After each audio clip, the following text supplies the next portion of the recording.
और अभी धीरे धीरे करके कहानी ठाकुर के जीवन के अस्ताचल की ओर आगे बढ़ रही है। ठाकुर के जीवन अर्थात कि पंचमहाभूत के घटित देह का अस्ताचल, नहीं कि उनकी आध्यात्मिक जो शक्ति इस जगत में जो कार्य कर रही है वो तो दिन प्रतिदिन बढ़ती ही जाएगी। दिन प्रतिदिन उसका प्रभाव सिर्फ कलकत्ता में ही नहीं, सिर्फ बंगाल में ही नहीं, भारत और पूरी पृथ्वी पे फैलता ही जाएगा। तो यह प्रचंड कार्य ठाकुर ने ऑलरेडी गति में ला ही दिया है, ऑलरेडी उसको प्रारंभ कर ही दिया है। बस वही बात है कि ठाकुर के द्वारा गठित यह गुरु भाइयों का जो एक मंडली है, स्नेह के रस से सिंचित यह रामकृष्ण संघ है, वो धीरे धीरे आकार ले रहा है काशीपुर में। तो यहाँ तक अपनी कहानी आई है। और जो एक क्रिटिकल पॉइंट अपना चल रहा है, ठाकुर अभी माँ को तैयार कर रहे हैं। यह जो भक्त मंडली है, त्यागी और गृहस्थ संतानों की, उसकी आगेवानी ग्रहण करने के लिए, उसकी लीडरशिप लेने के लिए ठाकुर माँ को तैयार कर रहे हैं। हमको जहाँ मतलब एक पॉपुलर इमेजिनेशन में माँ का जीवन हमको कैसा लगता है कि वही नहबत में रहती है माँ, वो अपने पति की सेवा करना ही जैसे कि उनका जीवन धर्म है। और एक के बाद एक जब ये त्यागी संतानों का और ये गृहस्थ स्त्री भक्तों का जब आगमन होना शुरू हुआ, तो फिर माँ का जीवन, माँ का स्नेह उनकी ओर भी धावित होने लगा। किस तरह से माँ ठाकुर को चैलेंज करके कहती है कि मैं अपने बच्चों को जितनी भी रोटी खिलाऊं, यह सब चीज़ों से तुमको कोई टेंशन लेने की ज़रूरत नहीं है, मैं देखूंगी और मेरे बच्चे देखेंगे। तो धीरे धीरे करके, और फिर स्त्रियों के बारे में भी हमको पता है कि किस तरह से कभी कभी ठाकुर नाराज भी हो जाते थे, फिर भी माँ अपने स्त्री भक्तों की रक्षा करती थी। यही अघोरमणि देवी की एक कहानी, गोपाल माँ की कहानी हमने देखी। बलराम भवन गई थी वो, तो बलराम बाबू की घर की जो स्त्रियां थी, उन्होंने सोचा ये तो गरीब ब्राह्मणी है, थोड़े से कपड़े, थोड़े से वस्त्र, थोड़ा सा अनाज वगैरह एक पोटली में बांध करके उनको दिया, जीवन निर्वाह करने में सहजता हो। तो ये पोटली लेकर के माँ अघोरमणि देवी, गोपाल की माँ, वो नौका में बैठी है ठाकुर के साथ में दक्षिणेश्वर आने के लिए। अभी ठाकुर ने जैसे ही उनके हाथ में ये पोटली देखी, ठाकुर समझ गए कि बलराम भवन से इनको यह सब चीज़ें उपहार के रूप में दी गई है। यहाँ पे तो ठाकुर है वो त्याग के राजा, कामिनी कांचन त्याग तो ठीक, किंतु संसार में किसी भी तरह का प्रलोभन उनसे सहा नहीं जाता था, किसी भी सांसारिक चीज़ों के प्रति प्रलोभन। तो ठाकुर बड़े ही कतराते हुए बार बार इस पोटली के सामने देख रहे हैं, मुंह से कुछ बोल नहीं रहे हैं, किंतु उनके चेहरे का भाव देख करके अघोरमणि देवी को समझ में आ गया कि यह जो उपहार उन्होंने ग्रहण किया है बलराम मंदिर से, वो ठाकुर को पसंद नहीं आया।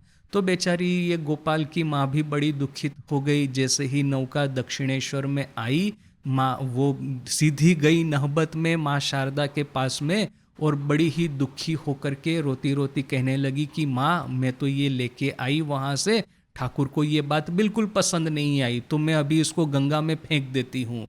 तो माँ ने उनको बड़ा आश्वासन दे करके कहा कि देखो, ये ठाकुर को तो पता नहीं है संसार कैसे चलता है। वो तो ठाकुर कहते हैं ना, माँ कहती है ना कि ठाकुरेर पायशेर बाटी और माथेर मुंडा एटा माथेर मुंडी एटा तो मथुर जुगातो, अर्थात कि ये पायसेर बाटी એટલે खीर की कटोरी और मछली का माथा खाने के लिए यह तो मथुर बाबू जुगाड़ करता था। ठाकुर को क्या पता यह सब कि संसार कैसे चलता है। यहाँ पे माँ बैठी है नहबत में, जब भी कुछ भी चाहिए तो ठाकुर आदेश करेंगे, माँ उसको प्रस्तुत कर देगी। उनको थोड़ी ना पता है कि संसार में किस तरह का दुख, कष्ट, अभाव है। तो बेटा तुम इसको अपने ही पास में रखो, तुम ऐसी कोई चिंता मत करो कि ठाकुर नाराज हो जाएंगे तुमसे।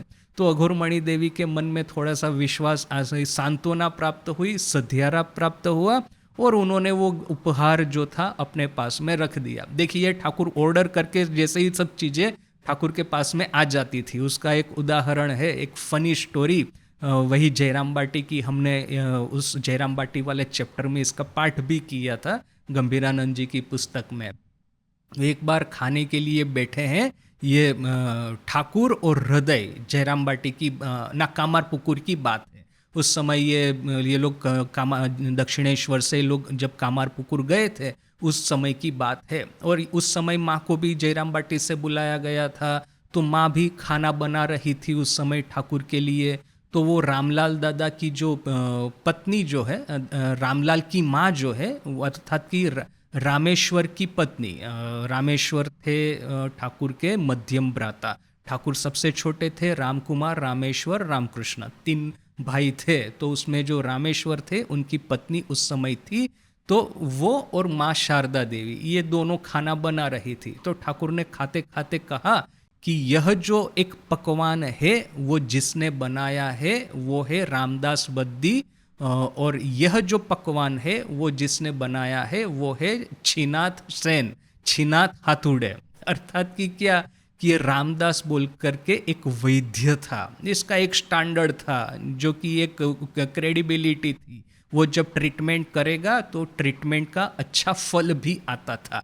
और वहाँ पे एक श्रीनाथ सेन बोल करके एक हाथुड़े था। अब ये हाथुड़े क्या है कि वो कोई एक सिस्टमेटिक ट्रेनिंग लिए बिना यह लोग सब ट्रीटमेंट करते हैं।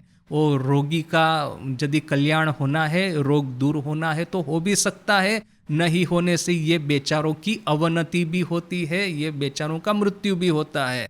ये कुछ कह नहीं सकते ये हाथुड़े की ट्रीटमेंट किस तरह की होगी। तो ठाकुर ने, अभी ये रामलाल की जो माँ जो थी वो अच्छा खाना पकाती थी, तो ठाकुर ने कहा कि ये रामलाल की माँ के द्वारा जो खाना बनाया गया है पकवान, वो है रामदास वैद्य, गांव की लैंग्वेज में बद्दी। तो ये रामदास वैद्य का ये पकवान है।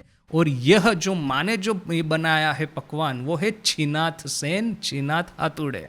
श्रीनाथ को बोलते हैं छीनाथ, ये जो गांव की लैंग्वेज में जिस तरह से अपभ्रंश होता है। तो माँ ये बात को कहती है बाद में कि वो देखिए कि रामलाल की माँ हुई वो रामदास वैद्य और मैं हो गई ये श्रीनाथ हाथुड़े।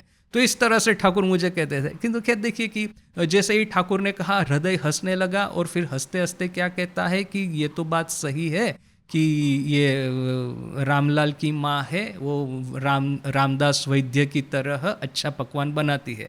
किंतु ये जो रामदास वैद्य जो है उसको आप यदि बुलाएंगे तो विजिट का बहुत सारा रुपया देना होगा, महंगा है, सब समय अवेलेबल नहीं रहेगा। जबकि ये हाथुड़े है, हाथुड़े को कभी भी आप बुलाएंगे वो इमीडिएटली हाजिर हो जाएगा, आपका जो भी काम कहेंगे कर देगा। और मैंने गा पा टेपा पर्यंतो, अर्थात कि यदि वो पैर दबाने हैं, वो देह की ये जो मसाज करना है, वो सब करने के लिए भी ये उपलब्ध है। तो ठाकुर हंसते हंसते कहते हैं कि हाँ ये बात तो सही है। अर्थात कि देखिए कि माँ सब समय अवेलेबल है, ठाकुर का कोई भी काम करना है उसके लिए। जबकि ये जो रामलाल की माँ है वो तो दक्षिणेश्वर नहीं आने वाली है, उनके हाथ का अच्छा पकवान है वो तो आपको कामार पुकुर में ही खाने को मिलने वाला है। तो ये ठाकुर का एक ह्यूमरस वे है ये कहने का कि माँ सब समय अवेलेबल है, ठाकुर को जो चाहिए सब प्रस्तुत कर देती है। अभी माँ को पता है कि ठाकुर इस तरह से जो जगत से कट ऑफ होकर के रहते हैं, ये घुरमणि देवी को माँ कहती है न, ठाकुर को कैसे पता कि संसार का अभाव क्या है। तो देखिए कि इस तरह से माँ सबकी रक्षा करती थी। माँ का प्रेम जो था, बहुत बार ऐसा हुआ है, देखा है कि ठाकुर के मना करने पर भी, हालांकि माँ थी राम कृष्ण गत प्राणा, ठाकुर के श्री चरणों में ही, ठाकुर के ऊपर में ही माँ का संपूर्ण शरणागति था। इसके बावजूद जहाँ पे वो मातृत्व का इलाका प्रारंभ होता है, मातृत्व का एरिया जब प्रारंभ होता है, वहाँ पे माँ ठाकुर की सत्ता को भी जैसे कि स्वीकार नहीं करती है। तो यह जो है कि माँ का जो मातृत्व है वो सिर्फ एक चंद चुनिंदा भक्तों तक सीमित न रह जाए।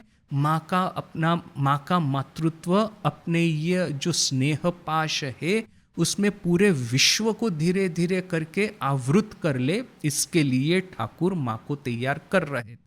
तो किस तरह से ठाकुर माँ को ये अपना ये जो भविष्य का दायित्व है, रिस्पॉन्सिबिलिटी है, वो ग्रहण करने के लिए उपदेश भी दे रहे हैं, बात बातों में माँ को विनती भी कर रहे हैं। और जब माँ ये संदेह प्रकट करती है, ऑब्जेक्शन खड़ा करती है कि मैं तो स्त्री हूँ, मैं क्या कर पाऊंगी, तब ठाकुर कहते हैं बड़ा ही स्टार्टलिंग स्टेटमेंट कि मैंने और क्या किया है, तुमको तो इससे कहीं अधिक करना है।